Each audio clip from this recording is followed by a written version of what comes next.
അതുപോലെ തന്നെ രാവിലെ തന്നെ എണീക്കാൻ കുറച്ച് ലേറ്റ് ആയിരുന്നു. അങ്ങനെ കുളിയും കാര്യമെല്ലാം പാസ്സാക്കിയതിന് ശേഷം സുബി നിസ്കാരം കഴിഞ്ഞിട്ട് നേരെ റൂമിൽ നിൽക്കുകയെന്ന് ചോദിച്ചു.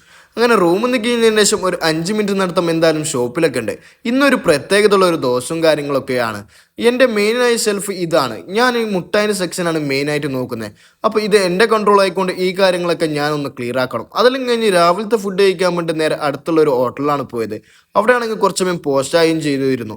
അതെല്ലാം കഴിഞ്ഞതിന് ശേഷം ഞാൻ ഓർഡർ ആക്കിയതാണെങ്കിൽ കടലക്കറിയും 2 പൊറോട്ടയുമാണ്. അങ്ങനെ ടേബിൾ എത്തിയതിനു ശേഷം അതൊന്ന് പെട്ടെന്ന് അകത്താക്കണം. ഒരു പ്ലേറ്റിൽ ഒരു പൊറോട്ടയും കുറച്ച് കടലക്കറിയായിട്ട് ഫുഡും കാര്യങ്ങളൊക്കെ ഒന്ന് കഴിക്കാമെന്ന് വെച്ചു.